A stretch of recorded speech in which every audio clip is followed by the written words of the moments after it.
evening/x/. Tell me something only you know. Small town mysteries, real culprits of famous crimes, occult knowledge of the cosmos. Anything. Here is some Canadian content. Thomas Darcy McGee was not assassinated by Patrick J. Whelan but by a group of 3 men at the behest of an influential member of the Orange Order. They were seen at the British Hotel, No Café British in Aylmer the night of the murder. The Orangeman's direct descendant is an influential human rights lawyer now. All Canadian cities on major rivers, Ottawa, Edmonton, Montreal, and a few on the coast, Halifax, Charlottetown, have hidden shrines to Celtic sea, water, and river deities. If you know what to look for, they're fairly easy to spot. Veterans from certain regiments who fought in World War I and World War II constructed them. Some of their children maintain them. One is at the Haven. Another is in Point Pleasant Park. There is a sacred grove that my dad had cut into the woods behind my parents' house. The forest grew up around it, but it's still there beneath the branches. Tell me more. What is sacred about it? It has a natural little amphitheater with a big stump like an altar or font in the middle that fills with water and forms a reflecting pool. There was a circular footpath from the down through the trees that led down to a stream. I used to play out there as a kid and commune with the forest spirits, do rites and sacrifices out there, consecrate knives and walking sticks, sometimes play instruments. Give more Canadian stuff please. Anything pertaining to Southern Ontario would be great. Might investigate if I get the chance and if it's legit enough. I have nothing to back up my claims, but there seems to be weird stuff that lives in Lake Ontario, for one. I always get a weird vibe from a lot of the things that are holdovers from old, British Canada too. They had a reverence for this land that almost seems unwarranted. Or at least generally it's all mysterious. I can go deeper into my experiences with the lake, but it boils down to there being strange things in the water that are hard to explain, and the plethora of habitats around it that have been well protected for much longer than the time periods would otherwise suggest was normal. Feels like we generally don't know as much as we think we do. I know something that 3 people know. But I'm the only one who knows that we're 3 to know. An extremely famous international movie director has no dick. His wife told me under hypnosis. She also told me she was the only one to know he has no dick except himself, of course. Is that what they took? Or is it like a eunuch type thing? Eunuch type. He wants to crave forever. They have a deal.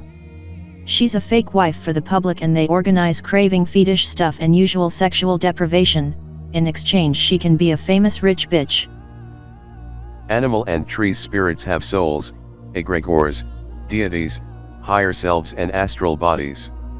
Many spirits you encounter in the astral or dream world are just that, trees and animals saying hi, rather than demons/angels. Civilization is a clearing in the forest. The lakes around Percy Flowers' store are there to hide bodies back when Percy was running shine for the mob. Dig under them and it's like a graveyard. Down south there's old graveyards in the woods. Because we don't have strict zoning laws. You can't tell how many slaves there are because they're buried in the back with no headstones. You just have to look around for sinking dirt. I've got slaves and the master and his kids buried on my property about a half mile into my woods. The master family is up front, slaves in the back. Do you want physical or immaterial truths? If the former, skinwalkers are real, but not the dumbass Wendigo shit that /x/n/k/cooked them into. For the latter, I'll give you the 2 most important. The dead only die for you. The only truth is found in why. Call me a cryptic fag or a schizo, but it's all there. Skinwalkers are real. Are they like Bigfoot? A friend of mine said he saw a squatch with all white hair running through a tobacco field. They're basically just native witches that can shapeshift into legit animals, usually coyotes. Not wormoose bears like /x/n/k/depict. If you aren't on or close to the res, the chances of running into them are fucking zero. The rules around them are pretty basic. If you feel something watching you, they are. Don't turn around, don't acknowledge it and go on your way. Most keep a white berth away from white people, as it's seen as taboo to let white people know of native magics. The real shit part is that skinwalker territory usually overlaps with predator territory where you want to keep your head on a swivel, i.e. bears and mountain lions. It is hilarious to me that the X-Files got it right and the internet is wholly incapable. Southwest None. A billionaire moved into the town where my family used to go in the summer. I ended up going down the rabbit hole researching him after he built an obnoxiously large mansion right on the lake shore, tore down a bunch of trees, and painted the whole thing bright white. Anyways, I found a few articles about him mentioning that he is a 33rd degree Mason. I found a few photos of him in weird Masonic garb, not just the little apron but some kind of Muslim-looking hat too, not a shrine or fez. These have all been scrubbed from the internet since I found them. If you kayak/boat up by his house, a team of former SEALs/whatnot will follow you along the shore on a golf carts. Drone security has been seen above his house during events. Not necessarily anything super spooky, but the deletion is weird. And the security is off-putting and weird in a small beach/lake town. I had a run-in with Paul Bernardo about 6 months before he got arrested. Long story, I'll keep it short. I was going to the University of Guelph at the time and I got stranded overnight in Hamilton with no way to get to Guelph until the buses started running again the next morning. I had no place to go, so I just decided to street camp in a bus shelter till morning. About 2 a.m., the streets were utterly empty. A gold-colored compact car pulled into a parking space in a parking lot just behind the bus shelter I was sitting in. Big empty lot, he pulls into the space right behind me. My freak radar went off. I decided to turn around and give him a dirty look to let him know I knew he was there, and wasn't fooling anybody. I looked right at him. I didn't know it at the time, but it was Paul Bernardo. Probably are cruising for another victim. I didn't recognize him, so much as the car I saw on the back of a trailer getting hauled away from the news footage the day he was arrested. The day I saw him, he looked heavier and his hair was longer. He looked like a messy slob pervert. Later on, cleaned up for trial, he looked a lot different. Anyway, he sat there in his car for a minute or two, probably determined I was male, and started it back up and left. Here's where it gets a little strange. About 5 minutes after he left, I saw a police car pull up to the same intersection I first saw Bernardo's car sitting at before he pulled into the lot behind me. He blooped his siren and I said to myself, "Aw fuck, I'm going to get picked up for vagrancy or something." I looked down at the ground in front of me and looked back up again, and there was like 6 police cars in front of me and 10 police officers. It was like they just appeared out of nowhere, off every side street nearby. They took me downtown and let me hang out at the station the rest of the night. Basically that was the tale they had on Bernardo near the end. When Bernardo left, they waited a few minutes and scooped me up for my own safety in case he decided to come back. Here's the kicker about that. I read the history of the Bernardo case a few years ago. They supposedly never had him under 24-hour surveillance officially until about a month later. That happened in November. They never put him under 24-hour until about Christmas. Though I know that's not true. They were tailing him at least a month earlier. I wonder who they allowed to get into his car, then they fucked up and lost him, and that person was never seen again. I bet you the cops are hiding something like that. That's why they claim the later date as the start of the 24-hour tales. So they don't have to explain why they let him pick up a victim and who knows what happened to her. I don't know that for sure. But I bet it's something like that. They're hiding something. The Hamilton police might have a lot of resources, but it's rotten and disorganized. If they knew this guy was a threat, why didn't they just nab him sooner? This is a crazy story though. Thanks for sharing. The Kaski tribe were mound builders in northern MS and eastern R. My grandfather was a huge landowner and decided to build his dream house on the largest mound in the area. In excavating, they found a massive temple site, complete with bones, the top of the temple, and thousands of artifacts. He went on to become a multi-millionaire after a bumper crop of cotton the next year, all the way from abject poverty to the top. After that year, he became connected with some of the highest people in power in the United States. His kids fought over his money after he passed, and the estate was never settled. He found something in that mound that he never shared with anyone else, but he told me that it was something that no one should ever see ever again. I wish that I knew where he left it. That's a fucking nail-biter. You should have grilled him for answers, man. Did he tell you any hints about it? Never. My mom swore that she thought he had sold his soul to the devil, but he didn't flaunt his money or anything. Bill Clinton and Al Gore were in office when he died, and they both came to his funeral in our small town. I was literally stunned. The other oddity was that my grandmother swore that the dream house was haunted, which would make sense. She had it exorcised, she had it blessed, but the spirits or whatever never left. They never hurt anyone, they just seemed to be there. I also found it fascinating while researching the Kaski that Hernando de Soto met them on his travels, and apparently held good trade with them. But I have no clue what he was talking about, and yet I'm pretty sure it was the key to his fortune. There's this chiropractor who lived in my town whose daughter I went to school with. Everyone was kind of suspicious about how disproportionately wealthy that family was.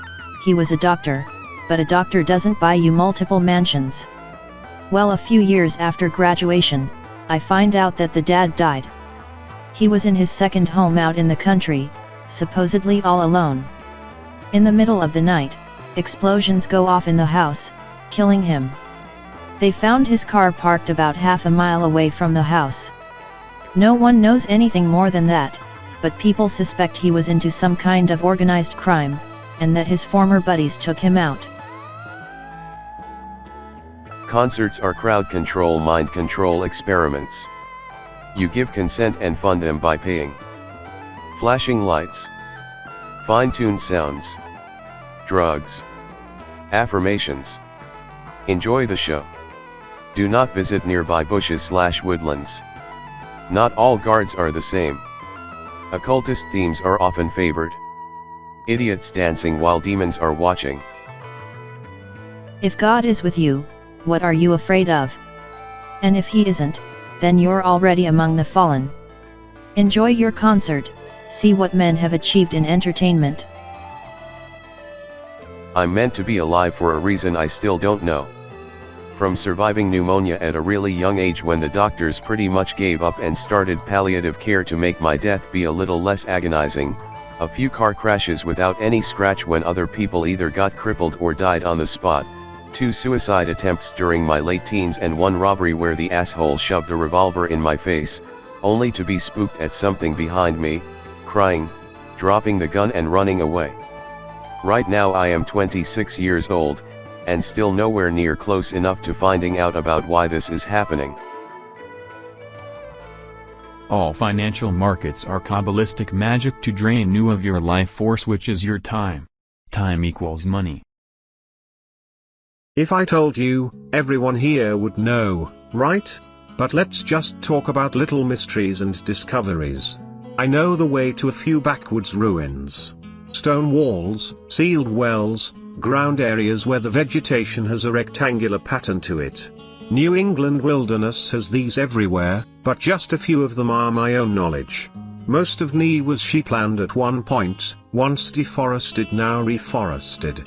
The signs remain. I might have started the post a random image from your folder threads. I remember having the idea come to me, and I was the first creator of any of those threads that I ever saw. If any existed prior to 2013 when I started browsing 4chan, then disregard this, I suck cocks. I knew that it would eventually devolve into faggots selecting provocative images intentionally, but it was fun to be the one to start a little trend back when /b/ was good. For local legends and religion, I have nothing really. The local Masons are just old dudes who drink beer together. I know nothing more about J.D. Salinger than what has been written about him. His property, now his wife's, is pretty. The trail with stuffed animals hanging from trees is as sweet as it is unnerving.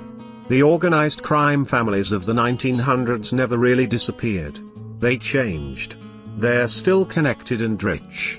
They just have a different relationship with the law now. I don't have details and I will not ask about this, but I've heard things. A lot of investors and financial types have interesting connections going back. Last secret. A cast iron pan is the best cooking implement out there if you alone are the only one using and maintaining it. It's an art. You can get into a rhythm of cooking with just enough fat to stretch into the next meal, which may or may not have its own oil.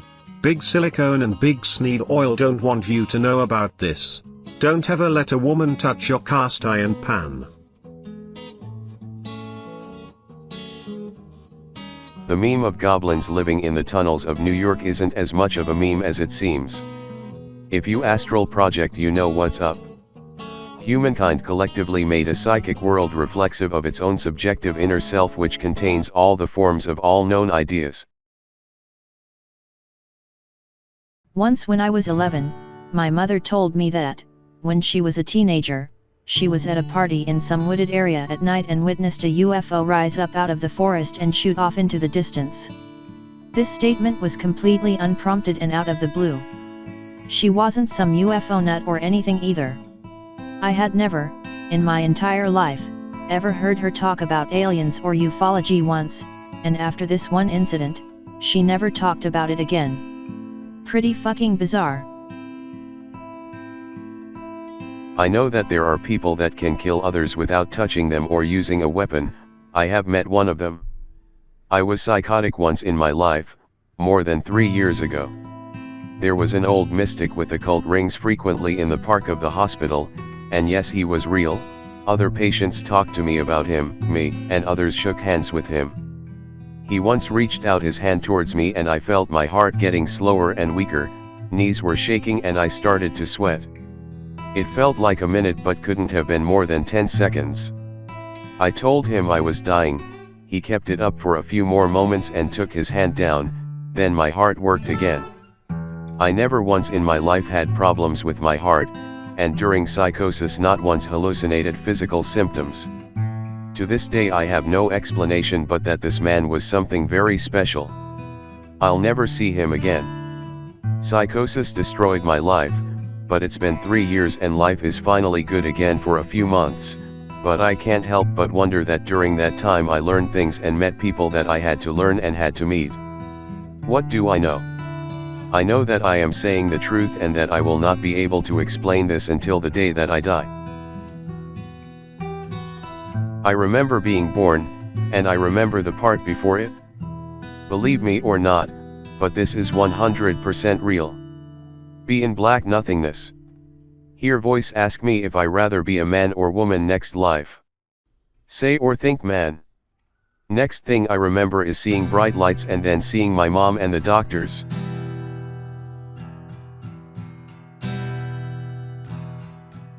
When I was in journalism school in Toronto, I quit, switched to trades because fuck journalists. I was writing a piece about a high-ranking municipal politician in Toronto. I dug up some weird rumors. Stuff about secret societies, you know, typical elite bullshit. This Persian chick in my program, Scheherazade, I just called her Cher, with whom I'd become friends, mentions that some guy in the university's Plebat club is related to this politician. They're having a meetup and invites me to join. Gladly. I show up at this kid's downtown Toronto apartment, and it's what you'd expect. Fat dude with a puke beard lecturing some disinterested chicks about Richard Dawkins, a few chicks here for the booze. Cher introduces us, tells him I'm a journalism student. Apparently he's the editor of the student paper. I ask him if he's in the program, as I've never seen him before. He says no, he's doing sociology. Weird, but whatever. Not what I'm here for. He tells me the next issue will be focusing on sexy stuff. Something about the way he says this rubs me the wrong way. I'm not super interested in writing for a paper that thinks people care about decolonizing dildos or whatever, so I politely decline. We go to some stupid ping pong place nearby, I pace myself so that I can maintain the upper hand in our conversations, you know, try and get him to divulge more than he would otherwise. Play a match or two with Cher as I watch him drink a few beers. He then disappears, and comes back out fucked up, clearly rolling. I ask him what he's doing and he asks me if I want some Molly, flashing a baggie. It's then that I notice the tattoo of pickerel between his thumb and index finger on the right hand. I politely decline and ask him how he can afford an apartment in downtown Toronto as a student. Tells me his parents pay for it. Turns out his dad invented some kind of breathalyzer thing the court can put in your car if you get a DUI, and his mother has all kinds of connections in the non-profit sector. Pretty fed up at the end of the night, not having gotten what I wanted, I head back to my dorm room. To my surprise, I get a call the next day from Cher. John wants me to attend some victory party for a federal member of parliament who just won their riding, write a puff piece in the student paper for him. Turns out he's one of this politician's administrative assistants. Sure, why not? Show up and it's fucking stuffy. What I found strange is that his relative in municipal politics belongs to a different party than the one he works for. I don't get close to his employer, but I do notice a pendant around their neck that matches his tattoo. Curious. The night goes on, and I spy another guy there. Looks like some kind of animal rights activist. I dressed up for this thing, but he's dressed down, disheveled, smells bad. I catch him taking pictures on his phone a few times. I notice this guy shadowing John all night. I confront him about it, and manage to suss out that he's some kind of hippie climate activist here undercover, and doing a shit job of it. I don't divulge why I am there and leave him be. I finally get a chance to ask John about his tattoo and his boss pendant. He gets very cagey about it. Won't explain it to me, so I shift to provincial politics. He's clearly rolling again, so I try and get him to talk a bit more. Ask him about municipal politics. He does that thing people who are pretty fucked up do, and whisper yells that his uncle is in the mayor's office. Whether this means his uncle is the mayor or close to the mayor, I don't know. He invites me and Shane, the undercover activist, back to his place. He wants to show us some maps, riding divisions, or ward divisions or something.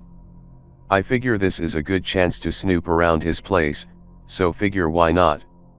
We get there, he dims the lights and asks if we wanna see something. He gives Shane the gayest fucking look and I'm like, oh boy, here we go, but instead he goes into his bedroom and comes back out with a leather-bound book.